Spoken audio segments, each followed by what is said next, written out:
Ya, assalamualaikum warahmatullahi wabarakatuh.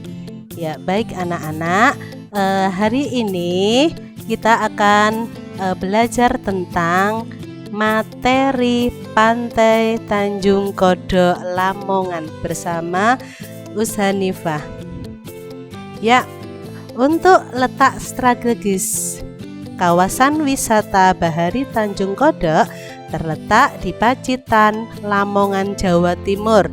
Jalan Raya Pacitan, Pacitan, Kabupaten Lamongan, Jawa Timur. Sekilas tentang Tanjung Kodok. Nama Tanjung Kodok berasal dari adanya bongkahan batu besar yang berada di tepi pantai. Bentuk batu-batu karang itu sepintas memang mirip dengan kodok atau katak yang menghadap ke laut. Tanjung Kodok memiliki pemandangan pantai nan anggun serta indah. Di sini para pengunjung bisa menikmati alunan nada dari gemuruh ombak yang membentur karang. Saat ini Pantai Tanjung Kodok telah dibangun serta diperluas oleh pemerintah di sana dan dijadikan objek wisata bahari yang lebih besar bernama Wisata Bahari Lamongan atau biasa disingkat dengan WBL. Nah, untuk keistimewaan Pantai Tanjung Kodok. Untuk saat ini pada setiap tahunnya tempat ini dijadikan sebagai tempat berkumpulnya para ahli ruqyah untuk menentukan kapan tanggal waktu puasa dimulai dan kapan waktu hari raya datang. Di Tanjung Kodok terdapat menara ruqyat yang digunakan pemerintah dengan ulama untuk melihat hilal atau bulan sebagai tanda untuk mengawali dan mengakhiri bulan Ramadan. Nah, karena posisinya yang dianggap strategis ini, maka pada tahun 1983 Pantai Tanjung Kodok digunakan oleh NASA untuk mengadakan penelitian dan pengamatan tentang gerhana matahari total. Di tempat ini juga kita bisa menyaksikan matahari terbit dan matahari terbenam pada satu tempat yang sama tanpa harus berpindah tempat. Senja setelah sunset, terbenamnya matahari. Nah, jika kita di sore telah tiba dan kebetulan hari cukup cerah, tidak ada salahnya kalau kita mengarahkan pandangan ke ufuk barat. Sebuah pemandangan indah sedang dipertontonkan Allah untuk setiap hambanya, yakni langit yang berwarna jingga kemerah-merahan. Sungguh sebuah pemandangan yang menakjubkan dan kerap kali membuat kita semakin menyadari betapa luar biasa Sang Pencipta. Nah, Dialah yang menciptakan langit dan bumi, siang dan malam dengan segala keindahan dan keistimewaan yang menyertainya. Namun, pernahkah kita bertanya, apakah ada penjelasan ilmiah mengapa langit berwarna jingga ketika sore hari? Mengapa langit ufuk barat nampak berwarna jingga ketika sore hari menjelang maghrib? Persoalan ini masih ada hubungannya dengan kajian langit biru di siang hari. Sebelum ini telah diketahui bahwa pada siang hari ketika cahaya putih melewati atmosfer, maka cahaya putih tersebut akan mengalami hamburan, yakni cahaya biru dan ungu karena memiliki frekuensi paling tinggi di antara warna-warna yang lain, akan dihamburkan lebih banyak daripada warna merah, jingga, dan kuning. Pertanyaannya, lalu apa yang terjadi dengan warna merah, jingga, dan kuning tersebut? Bagaimana nasibnya? Kenapa ia pergi? Nah, jawaban dari pertanyaan ini akan membawa kita pada pemahaman mengapa langit di ufuk barat tampak berwarna jingga pada sore hari menjelang maghrib. Kenapa demikian? Ya, karena ketika warna biru dan ungu sudah lebih banyak dihamburkan, maka warna-warna dengan frekuensi kecil seperti merah, jingga, dan kuning tetap bergerak lurus melewati atmosfer. Akibatnya, pada belahan bumi yang lebih timur, orang sudah tidak lagi dapat melihat warna biru dan ungu karena sudah dihamburkan. Saat itu, orang pada belahan bumi yang lebih timur hanya akan melihat sisa warna yang belum terhamburkan. Sisa warna yang masih ada adalah percampuran antara merah, jingga, dan kuning. Itulah sebabnya mengapa langit tampak berwarna merah ketika sore hari. Sebagai pemisalan, ada dua orang A dan B. Masing-masing berada pada belahan bumi yang berbeda. A sedang berada di suatu belahan bumi yang sedang mengalami siang hari. Sedangkan B berada lebih timur dari A, dan oleh karenanya ia telah memasuki waktu sore hari. Matahari akan meradiasikan cahaya putih dalam arah lurus seperti gambar 1. Ya. Jarak antara A dengan matahari lebih pendek jika dibandingkan B yang sudah masuk sore hari.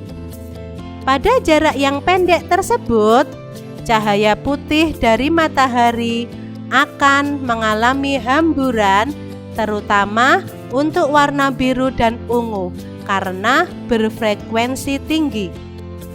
Peristiwa ini seperti yang telah dibahas sebelumnya, menyebabkan si A akan melihat bahwa langit berwarna biru.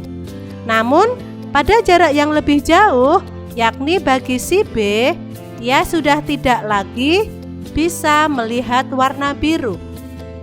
Hal ini karena sebagian besar warna biru telah dihamburkan di belahan bumi yang sedang siang hari.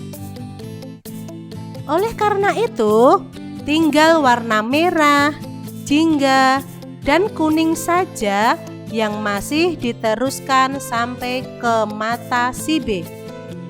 Itulah sebabnya kenapa sore hari langit cenderung berwarna jingga kemerah-merahan. Nah, itu tadi penjelasan tentang ilmiah senja di setelah sunset. Baik, untuk yang berikutnya, ayat yang terkait dengan pengamatan sunset senja. Ketika sinar matahari mengenai bumi, medan magnet menahan dan memaksanya untuk berinteraksi dan pergi menjauh. Allah melindungi kita dari efek buruk angin matahari yang mematikan. Sebagai akibat dari interaksi ini, terbentuklah fenomena apa yang dikenal dengan aurora. Pada ilmuwan mengatakan, seandainya tidak ada fenomena seperti ini, seluruh makhluk yang berada di bumi ini akan hangus terbakar. Oleh karena itu, Allah bersumpah dengan fenomena ini karena fungsinya yang sangat penting dalam kehidupan kita, sementara kita tidak menyadarinya. Allah berfirman dalam surat Al-Insyiqaq ayat 16. Bismillahirrahmanirrahim. Fala uqsimu bisyafaq. Maka sesungguhnya aku bersumpah dengan cahaya merah di waktu senja. Nah, ini tafsir Al-Jalalain. Maka sesungguhnya aku bersumpah, huruf la di sini adalah huruf zaidah dengan cahaya merah di waktu senja, yakni dengan nama mega merah yang berada di ufuk barat sesudah matahari terbenam. Allah juga berfirman dalam surat Ar-Rahman ayat 17 dan 18. Bismillahirrahmanirrahim. Rabbul masyriqaini wa rabbul maghribain. Tuhan yang memelihara kedua tempat terbit matahari dan Tuhan yang memelihara kedua tempat terbenamnya. Dua tempat terbit matahari dan dua tempat terbenamnya ialah tempat dan terbenam matahari di waktu musim panas dan di musim dingin. Fabi ayyi ala'i rabbikuma tukadziban. Maka nikmat Tuhan kamu yang manakah yang kamu dustakan? Nah, dalam tafsir Ibnu Katsir dikatakan bahwa arti dari ayat tersebut adalah kedua tempat terbit matahari di musim panas dan musim dingin. Mengingat perbedaan tempat terbit ini terdapat kemaslahatan bagi umat manusia, maka Allah Ta'ala berfirman, maka nikmat Tuhan kamu manakah yang kamu dustakan? Bumi berputar dalam orbitnya mengelilingi matahari dengan kemiringan 23,5 derajat sehingga belahan bumi utara dan selatan mengalami perubahan musim, yaitu panas dan dingin secara bergantian tiap 6 bulan sekali. Bagi negara yang berada di belahan utara, maka posisi matahari saat musim dingin tidak tepat terlihat terbit dan tenggelam di arah timur dan barat, namun sedikit bergeser agak ke selatan. Begitu juga bagi negara yang berada di posisi belahan bumi selatan, maka saat musim dingin, posisi matahari terbit dan tenggelamnya sedikit bergeser ke arah utara. Banyak sekali manfaat yang bisa didapatkan manusia dengan adanya perubahan musim. Di antaranya, waktu bercocok tanam lebih mudah diketahui, yaitu biasanya dilakukan saat musim dingin selesai sampai akhir musim panas. Alam pun terlihat lebih indah, yaitu saat musim panas bunga-bunga yang warna-warni bermekaran, serta saat musim dingin di mana salju sering turun memutihkan permukaan bumi. Bagi muslim, beribadah dalam hal ini sholat dan saum juga jadi terpengaruh oleh adanya perubahan musim ini. Saat musim dingin, maka malam lebih panjang, sedang siang lebih pendek waktunya. Sebaliknya, saat musim panas, siang lebih panjang, sedang malam lebih pendek waktunya. Nah, di negara Jepang, perbedaan jadwal sholat bisa bergeser hingga 2 jam lebih pada musim yang berlawanan. Misalnya, waktu sholat subuh di Osaka pada puncak musim panas bulan Juni adalah jam 2:58 pagi. Sedang saat pada musim dingin bulan Desember pada jam 5:36 pagi. Begitu juga untuk waktu sholat maghrib di bulan Juni jatuh pada jam 7:16 petang, sedang saat bulan Desember pada jam 4:47 petang. Pergeseran waktu sholat subuh dan maghrib ini otomatis mempengaruhi waktu saum Ramadan, yaitu jika jatuh waktunya pada puncak musim panas, maka waktu saum adalah sekitar 17 jam, sedang saat musim dingin waktunya sekitar 12 jam saja. Maka beribadah pada setiap musim memiliki tantangannya sendiri. Walaupun beribadah saum pada musim dingin waktunya tidak terlalu lama, namun suhu udara yang dingin menyebabkan perut cepat terasa lapar dan kulit pun mudah luka atau pecah-pecah karena kelembaban udara sangat rendah ditambah asupan cairan tubuh yang sementara tidak ada karena berpuasa. Sebaliknya, saat musim panas maka badan lebih lemah karena harus menahan lapar dan dahaga dalam waktu yang cukup lama dalam suhu udara yang panas.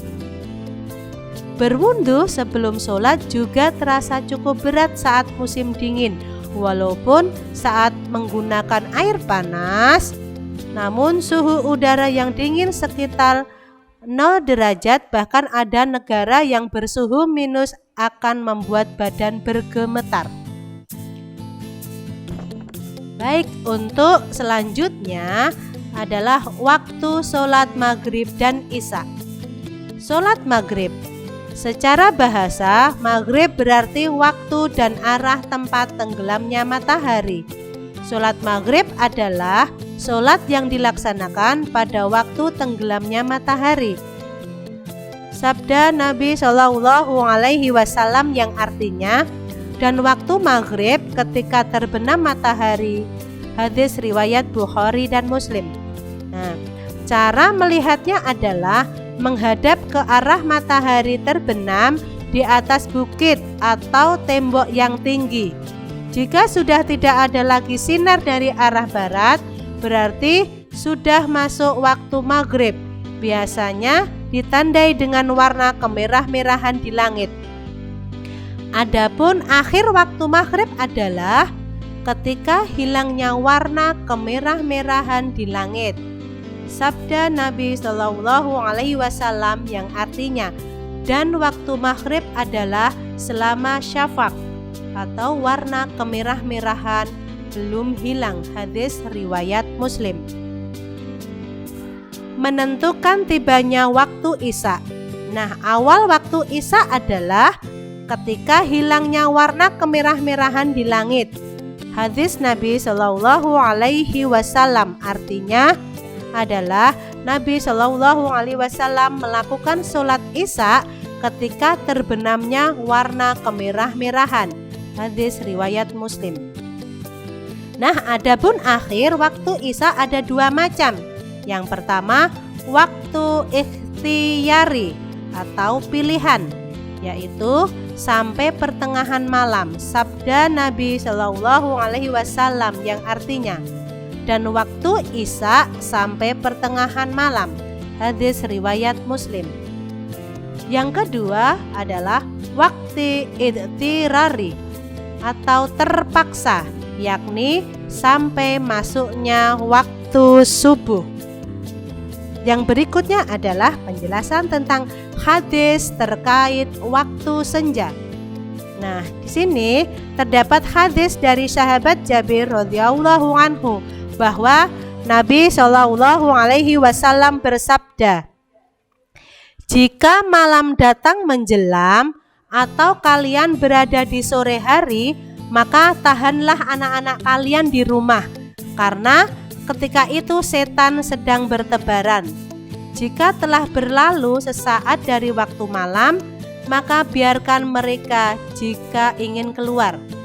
Tutuplah pintu dan berzikirlah kepada Allah, karena sesungguhnya setan tidak dapat membuka pintu yang tertutup. Tutup pula wadah minuman dan makanan kalian dan berzikirlah kepada Allah, walaupun dengan sekedar meletakkan sesuatu di atasnya. Matikanlah lampu-lampu kalian. Hadis riwayat Bukhari 3280, Muslim 2012. Dan dengan lafal lain riwayat Bukhari, adfi'ul masabih idza raqadtum wa ghallaqul abwab wa auqul askiyah wa khammarul ta'ama wassarab. Matikanlah lampu-lampu kalian jika kalian hendak tidur, dan tutuplah pintu-pintu serta tutuplah bejana serta wadah-wadah makan dan minum kalian. Dan dalam riwayat Ahmad, khammarul aniyah wa auqiul askiyah wa ajiful baba wa adfi'ul masabih indar ruqad fa innal fuwassiqata rubbama jatarrat fatilata fa akhraqat bait wa aqfitu sibyanakum indal masai fa innal jinnil istisyara wa khutfah. Tutuplah bejana-bejana dan tempat minum kalian, serta matikanlah lampu-lampu ketika hendak tidur, karena fuwaisiqah atau binatang kecil seperti cicak, tokek, dan lain-lain terkadang menyenggol sumbu dan bisa membakar rumah. Dan tahanlah anak-anak kalian di rumah ketika sore hari, karena jin bertebaran ketika itu dan terkadang menculiknya. Juga dalam riwayat Ahmad 14597, aghliqul abwaba bil laili wa adfi'us suruja wa auqul askiyata wa khammirut ta'ama wasyaraba walau anta rudu alaihi bi'ud. Tutuplah pintu-pintu ketika malam dan matikanlah lampu-lampu. Tutuplah bejana serta tempat makan dan minum, walaupun hanya engkau taruh sepotong kayu di atasnya. Nah, baik anak-anak, hadis-hadis ini menunjukkan beberapa hal, yaitu 1. Berarti dianjurkan untuk melarang anak-anak kecil keluar rumah ketika menjelang malam, yaitu mulai sore hari menjelang maghrib hingga beberapa saat setelah isya, karena ketika itu setan yang berupa jin sedang bertebaran di muka bumi. Adapun setelah beberapa saat masuknya waktu malam, yaitu waktu isya, maka dibolehkan untuk keluar. Yang kedua, dianjurkan menutup pintu rumah, kamar, dan jendela ketika malam hari. Ketika tidak ada kebutuhan untuk membukanya, anjurkan ini terutama ketika hendak tidur. Nah, untuk yang ketiga adalah juga dianjurkan untuk menutup bejana, tempat minum, tempat makan, atau semisalnya. Jika tidak ada benda untuk menutupnya, dianjurkan tetap berusaha menutup walaupun dengan tidak sempurna, semisal dengan menaruh sebatang kayu di atasnya. Baik anak-anak, kita akan belajar lagi tentang matahari sujud di bawah arsy. Allah berfirman dalam surat Yasin ayat 38, Bismillahirrahmanirrahim. Wasamsu tajri limustaqarril laha dzalika taqdirul azizil alim. Dan matahari berjalan di tempat peredarannya. Demikianlah ketetapan yang maha perkasa lagi maha mengetahui. Nah, sehubungan dengan makna kalimat limustaqarrilaha ada dua pendapat. Pendapat yang pertama mengatakan bahwa makna yang dimaksud mustaqarrilaha ialah tempat yang menetapnya matahari, yaitu di bawah arsy yang letaknya berhadapan dengan letak bumi bila dilihat dari arah arsy. Dengan kata lain, dimanapun matahari berada, ia tetap berada di bawah arsy. Demikian pula semua makhluk lainnya, mengingat arsy merupakan atap bagi kesemuanya. Bentuk arsy itu bukan bulat, tidak seperti yang disangka oleh para ahli ilmu ukur dan bentuk. Sesungguhnya ia berbentuk seperti kubah yang mempunyai tiang-tiang dipikul oleh para malaikat. Letak arsy berada di atas semesta alam, yakni berada di atas semua manusia. Matahari itu apabila berada di tengah kubah falak di waktu lohor, maka saat itulah mentari berada paling dekat dengan arsy. Dan apabila berputar di garis edarannya hingga letaknya berlawanan dengan kedudukan tersebut, yaitu bila berada di tengah malam, maka mentari berada di tempat yang paling jauh dengan arsy. Pada saat itulah mentari bersujud dan meminta izin untuk terbit lagi. Nah, untuk pendapat yang kedua mengatakan bahwa yang dimaksud dengan musta'aril laha ialah batas terakhir perjalanannya, yaitu pada hari kiamat nanti perjalanannya terhenti dan diam tidak bergerak lagi, serta digulung atau dipadamkan. Maka alam semesta ini telah mencapai usianya yang paling maksimal. Berdasarkan pengertian ini, berarti yang dimaksud dengan musta'ar ialah berkaitan dengan zaman dan waktu, bukan dengan tempat seperti yang ada pada pendapat pertama. Berikut dengan hal di atas, Nabi Muhammad SAW telah bersabda,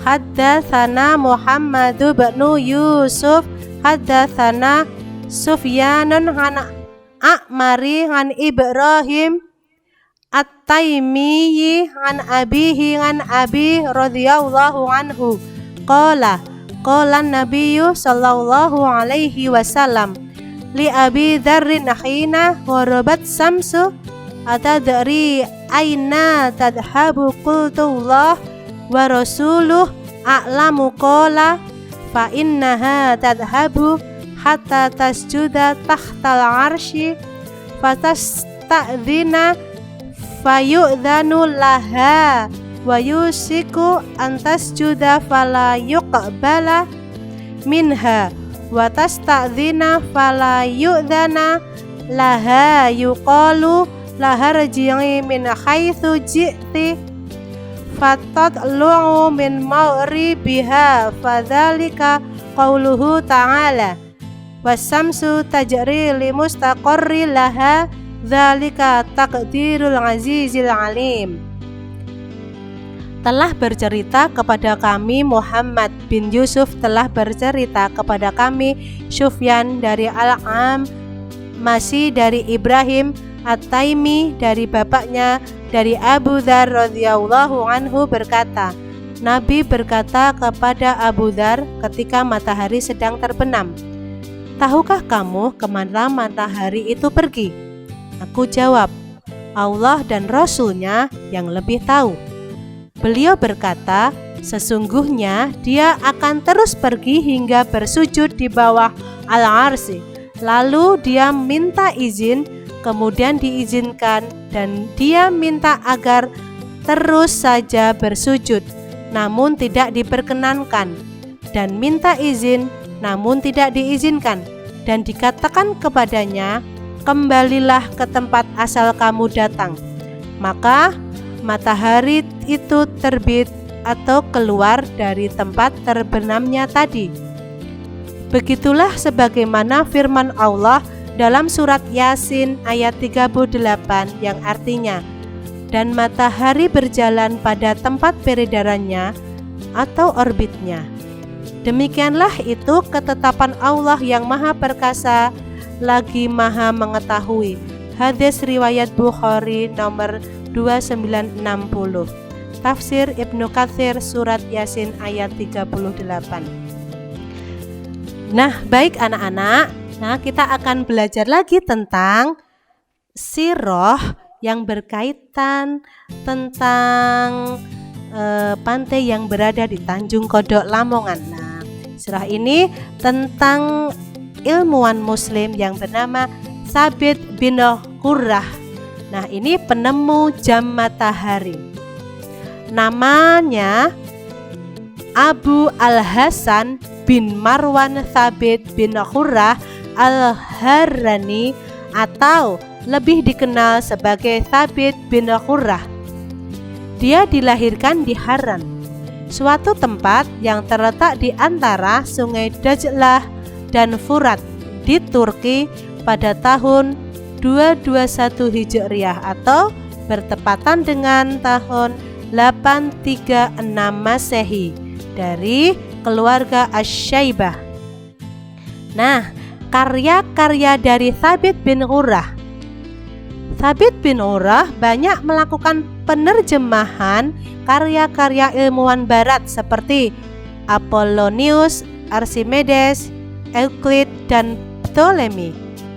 Meski bertugas untuk menerjemahkan karya-karya besar, Thabit bin Qurrah memainkan peran penting dalam penemuan hitungan integral, geometrik analitik, kalkulus, dalil trigonometri lingkaran, konsep angka-angka real, dan mengusulkan beberapa teori yang mengarah ke pembangunan non-Euclidean geometri. Nah, dalam bidang matematika, Thabit bin Qurrah menerjemahkan banyak karya ahli matematika Yunani seperti Apollonius, Euclid, Archimedes, dan Ptolemeus. Ia juga mengomentari buku elemen dari Euclid dan buku Ptolemy yang berjudul Geographia. Selain menerjemahkan karya Yunani, karya Thabit bin Qurrah juga menghasilkan karya berjudul Kitab Al-Mafrudat atau Kitab Data. Buku ini sangat populer di abad pertengahan yang berisi penjelasan seputar geometri dan aljabar geometri. Dalam kitab Fi Ta'lif An-Nisab, buku tentang susunan rasio, Thabit menjelaskan tentang teori senyawa rasio. Teori ini kemudian melahirkan gagasan bilangan real dan untuk penemuan kalkulus integral. Nah, salah satu karya Thabit yang fenomenal di bidang geometri adalah bukunya yang berjudul The Composition of Ration, Komposisi Rasio. Dalam buku tersebut, Thabit mengaplikasikan antara aritmatika dengan rasio kuantitas geometri. Pemikiran ini jauh melampaui penemuan ilmuwan Yunani kuno dalam bidang geometri. Sebagai ahli astronomi, Thabit mengatakan bahwa gerakan planet-planet itu mempengaruhi gelombang bumi. Gelombang bumi terjadi 26 tahun sekali. Sejak 5.000 tahun yang lalu, para ahli perbintangan Mesir telah menemukan sebuah bintang yang mendekat ke kutub utara yang disebut dengan Alpha Altanim. Pada tahun 2100 Masehi nanti, bintang tersebut akan menjauhi kutub utara. Baru nanti pada 14.000 Masehi akan muncul bintang utara lagi yang bernama Al-Nashr. Bintang ini merupakan bintang utara yang paling terang. Thabit menentukan garis lintang dengan mengukur naiknya lintang kutub. Ia mendapatkan ukuran 2 lintang utara dan selatan sepanjang 56 mil. Berkaitan dengan luas bumi, dia menggunakan garis bujur dan lintang yang memberi inspirasi kepada para pelaut seperti Columbus untuk melakukan pelayaran keliling dunia. Anak-anak, nah Penemuan yang tak kalah penting adalah jam matahari. Nah, juga disebut mazawil al-syamsiyah karena menggunakan sinar matahari untuk menghitung perbedaan waktu dan menentukan waktu sholat dengan cara menancapkan sepotong kayu atau seseorang berdiri di bawah terik matahari. Apabila bayangan kayu atau orang tersebut condong ke arah barat sedikit, berarti sudah menunjukkan datangnya waktu zuhur. Bayangan kayu atau orang tersebut tidak akan nampak saat matahari tepat berada di atasnya ketika berada di titik 33,5 derajat antara lintang utara dan selatan. Tsabit juga dikenal sebagai pendiri ilmu keseimbangan. Hal ini karena kitabnya yang berjudul Kitab Fi al-Qarastun, buku keseimbangan balok. Inilah karyanya yang monumental dalam bidang ilmu mekanik. Karyanya ini telah diterjemahkan ke dalam bahasa Latin oleh Gerald dari Cremona dan menjadi sangat populer di dunia barat. Ia juga dikenal sebagai penemu ilmu statistik. Dalam astronomi, Tsabit menulis banyak risalah tentang pergerakan matahari dan bulan serta jam matahari. Ia juga mengukur luas bumi dengan menggunakan garis lurus dan garis lintang secara teliti. Penemuan Tsabit tersebut memberikan inspirasi kepada para pelaut seperti Columbus untuk melakukan pelayaran keliling dunia yang dimulai dari Laut Atlantik. Berkat penemuan tersebut, para pelaut bisa memastikan jika mereka tidak akan tersesat dan kembali ke tempat semula.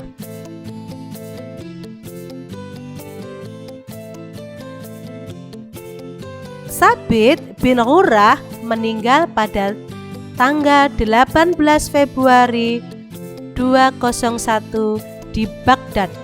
Meski begitu, jasa dan kontribusinya dalam beragama ilmu hingga kini masih dikenang. Nah, baik anak-anakku semuanya, ya itu tadi materi kita tentang Pantai Tanjung Kodok yang ada di Lamongan. Semoga kalian dapat memahaminya dan memberikan pengetahuan baru tentang materi ini. Terima kasih atas waktunya. Wassalamualaikum warahmatullahi wabarakatuh.